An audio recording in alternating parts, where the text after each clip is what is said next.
Bonjour tout le monde, c'est Claire-Lise. Donc, sur la première audio sur l'ego, on a précisé qu'est-ce que c'était que l'ego. Et on a découvert qu'on avait un ego de l'esprit, un ego de l'âme et éventuellement un ego du corps aussi. Euh, tout ce que dans la dimension corps, je voudrais être dans la forme. Donc l'ego, finalement, c'est, si je résume ce qu'on s'était dit en premier audio, c'est la partie ou les parties de moi qui veut être et faire sans prendre connaissance de l'intelligence première. C'est comme si c'était une armoire qui voudrait être une armoire ronde et grande alors que elle a été conçue par l'ingénieur qui l'a conçue pour être petite et carrée. Et elle a une intelligence pour tenir, pour être petite et carrée, elle a été calculée pour ça. Et c'est comme si tout d'un coup elle avait la capacité de sortir de la matière et dire non, moi je serai grande et ronde, et elle va vouloir faire évoluer la matière pour l'amener à être grande et ronde, mais elle n'est pas faite comme pour être ça, et elle va finalement avoir des symptômes dans la matière de déséquilibre.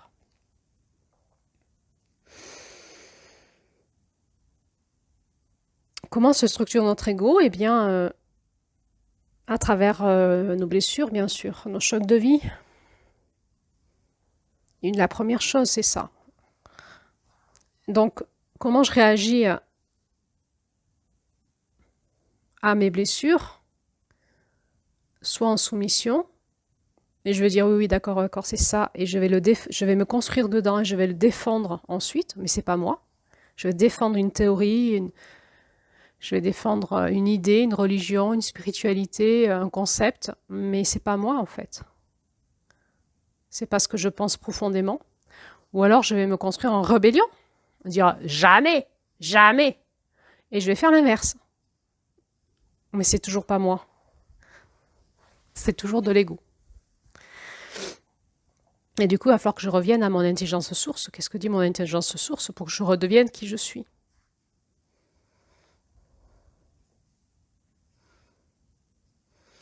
La deuxième façon de se structurer, c'est ce qu'on va appeler l'abus de pouvoir. C'est tout d'un coup, quand on prend conscience que dans la structure, on commence à avoir du pouvoir sur les autres ou sur moi, mais on en veut toujours plus. Et là, on va perdre l'intelligence du cœur. J'ai du pouvoir. J'ai du pouvoir sur mes enfants. J'ai du pouvoir sur mon compagnon ou ma compagne.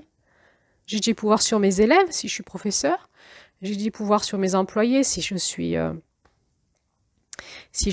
chef d'entreprise.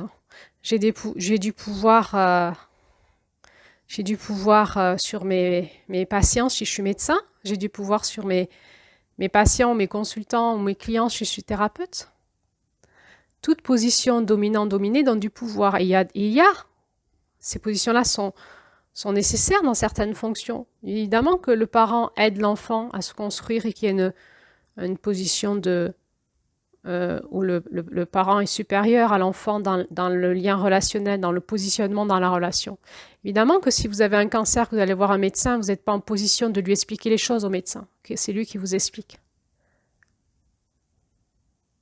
Et dans la vie, observez vos positionnements relationnels. Il y a des fois où vous êtes dominant, il y a des fois où vous êtes dominé. Ou autrement dit, je suis en position plus ou en position moins. Ce qu'on essaye au plus, ce qu'on aimerait arriver, c'est cette relation plus d'égalité. Comment je peux retourner dans une relation d'égalité avec mon enfant? Il y a des choses que je sais et qu'il faut que je lui apprenne. Par exemple, on traverse la route quand le feu est vert. Ça, il faut que je lui apprenne. Je sais, ça ne va pas changer pour l'instant. Mais il y a des choses que lui sait et qui m'apprend aussi.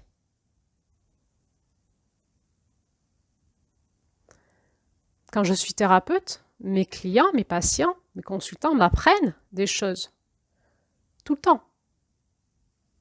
Comment on fait pour revenir dans cette relation d'égalité? Si je suis médecin, est-ce que je crois que ce que me disent les laboratoires, c'est la vérité? Moi, j'ai connu des médecins qui me disaient qu'ils étaient bousculés par leurs patients. Entre autres, quand il y a eu l'émergence de la médecine alternative, ils n'ont pas compris. Certains patients qui se guérissaient de choses inguérissables, alors qu'eux n'y arrivaient pas. Et ça a été mon cas. Mon médecin m'a dit, mes médecins m'ont dit, vous êtes une miraculée. Ben non, je ne suis pas une miraculée. C'est juste que je vous apprends des choses là en vous expliquant comment je m'en sors. Parce que vous ne savez pas que c'est possible ça.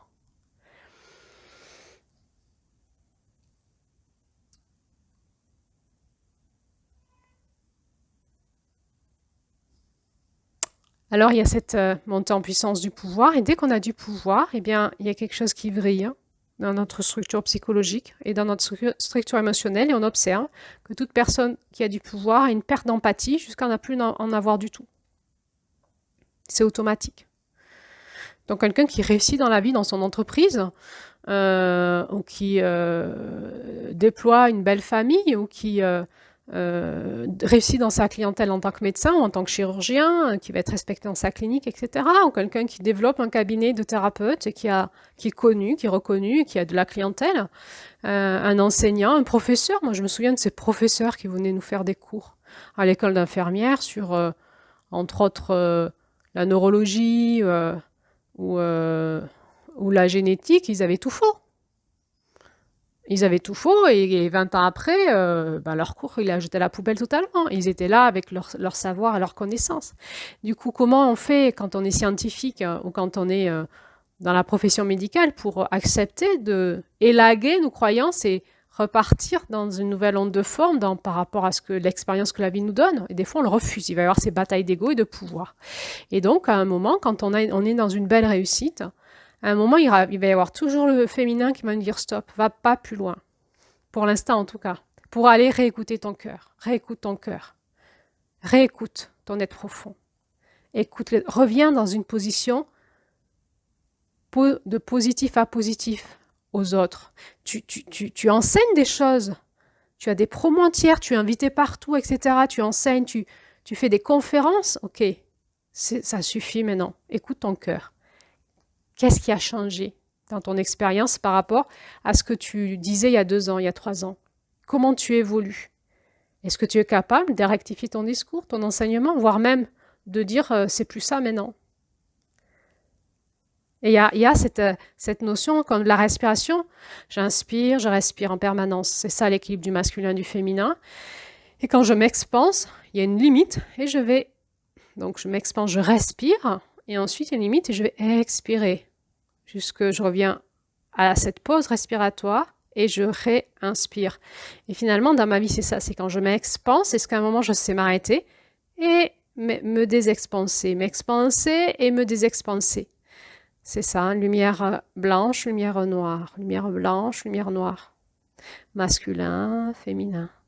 Masculin, féminin. Et écoutez dans la pause respiratoire ce que me dit le grand esprit, le grand mystère, le grand tout. Sinon, je vais faire l'abus de pouvoir. Eh bien, ce dont je voulais vous parler là, c'est comment tout d'un coup certains de nos maîtres, de nos enseignants, vrillent. Je suis sûre que beaucoup de vous qui m'écoutez savent de quoi je parle. C'est une expérience qu'on fait tous. À un moment, on est appelé par quelqu'un qui va nous enseigner soit dans notre métier, soit au niveau spirituel, soit au niveau émotionnel, thérapeutique, soit dans nos passions. Et cette personne devient référence pour nous. Elle nous parle tellement, elle nous fait tellement grandir, elle nous enseigne. Et puis il y a un moment où on sent que ça vrille. C'est plus la même personne qu'on a en face de nous. Il n'y a plus de remise en question. Il y a beaucoup d'ego. Hein. Je sais. Toi, tu sais pas et moi, je sais. Et quand on remet en question ce qui est là, parce qu'on a grandi, parce qu'on est capable de voir que peut-être c'est pas tout à fait ça, en tout cas de notre point de vue, il y a des choses qu'on peut remettre en question, la personne est incapable de l'accueillir. Alors on va l'accepter avec compassion, on sait que pour elle c'est difficile à ce moment-là, que c'est une confrontation, que pour elle c'est un gros exercice. Mais s'il n'y a pas de remise en question, eh bien la personne va partir dans l'abus de pouvoir et On voit dans certaines communautés, ça se finit mal, hein. Ça se finit en secte, hein. Ça se finit en abus de toutes parts.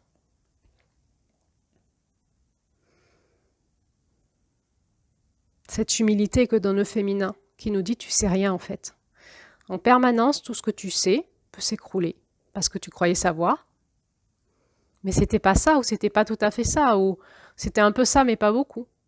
Mais c'était assez. Ce que tu savais avant, c'était assez pour te faire avancer, mais maintenant que tu vas changer de roue, que tu vas grandir, eh ben, il faut tout écrouler pour repartir dans autre chose parce que tu as besoin de comprendre bien plus grand que ça.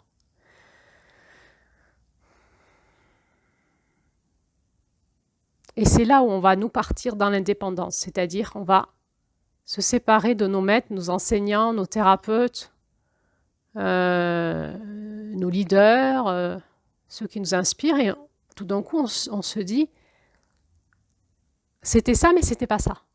C'est-à-dire qu'on ne peut pas tout mettre à la poubelle, mais il y a un élagage. On met à la poubelle tout ce qui n'était pas et on garde ce qui était. Ça c'est le féminin qui passe. Et on repart dans l'indépendance, dans quelque chose qui nous concerne plus à nous.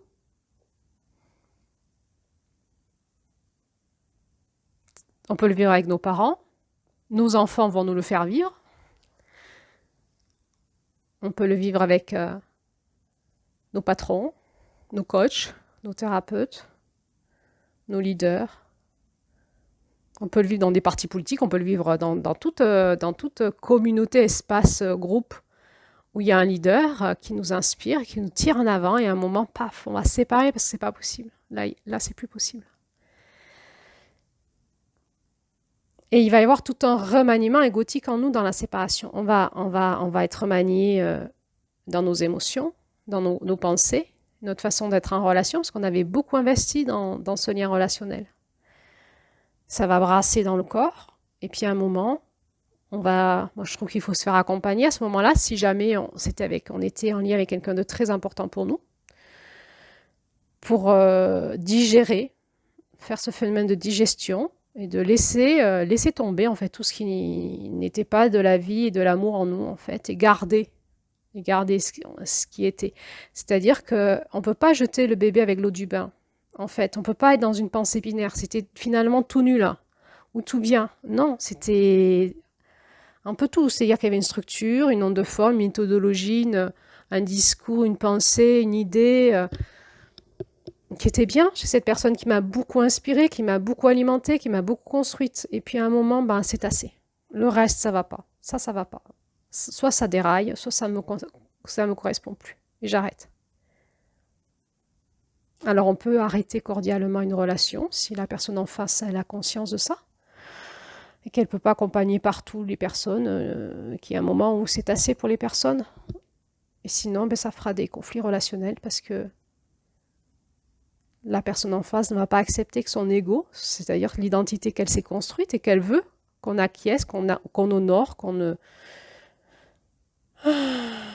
alimente par le fait qu'on l'adule, hein, qu'on la trouve géniale, que cette personne elle est géniale, elle est incroyable, tout, que ça, à partir du moment où ça on l'arrête, elle n'est pas contente la personne. Et elle va nous culpabiliser. Et là on sait que effectivement ça s'arrête aussi parce qu'il y a eu de l'ego. L'ego est allé trop loin. Qu'on n'était plus juste dans l'enseignement et dans la structure et la méthodologie ou les idées ou les concepts qui étaient juste des trucs sympas pour nous soutenir dans le vivant et dans l'amour, mais à un moment, c'est allé trop loin. Et la personne s'est fait piéger à sa propre réussite. Elle a perdu l'empathie, la conscience du cœur, de l'amour, de l'écoute du lien relationnel, de l'écoute des autres. Et à force d'alimenter ce lien dominant-dominé, elle n'accepte pas que les dominés puissent se remettre dans un pied d'égalité avec elle et lui dire ce qu'ils pensent. C'est pas possible, elle va devoir les remettre en posture de dominer. Et là, on est dans l'abus de pouvoir. On est dans l'ego. Et c'est OK. C'est OK. Pourquoi je dis c'est OK? Parce que ça nous arrivera à tous. Aïe! Eh ouais. Eh ouais. C'est l'expérience du masculin, du féminin. Et donc, il va y avoir l'énergie de juillet qui passe et badaboum, on va se faire s'écrouler. il va y avoir quelque chose qui va s'écrouler, ça va nous amener dans des émotions difficiles pour qu'on se rééquilibre.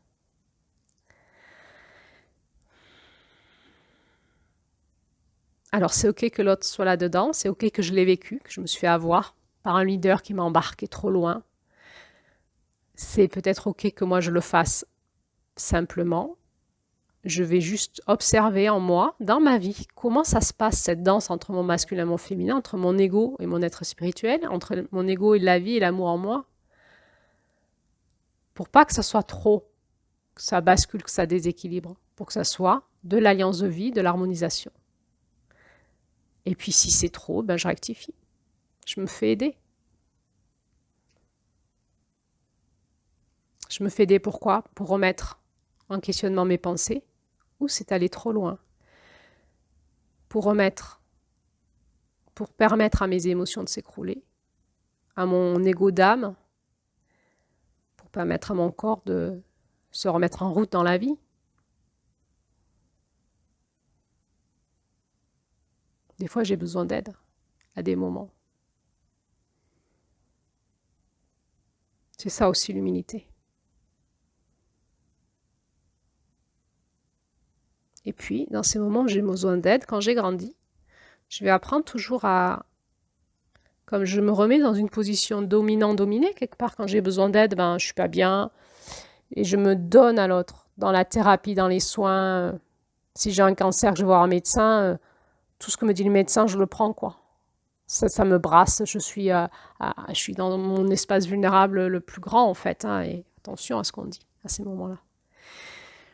Et finalement, j'en ai conscience que je suis dans mon vulnérable et que je suis à cœur ouvert ou à vulnérable ouvert, là, et que l'autre, il pourrait faire ce qu'il veut de moi, finalement. Et je vais apprendre, par mon intelligence, qui est déjà structurée, à avoir ce discernement. Qu'est-ce que je garde de l'autre, qui me dit, qui me nourrit, qui me structure, et qu'est-ce que je ne prends pas. À aussi être dans l'équilibre, quand je suis en état de dépendance, dans l'équilibre de mon lien à l'autre. Et c'est très confortable pour tout le monde. Cette écoute du cœur, du centre, de l'humilité.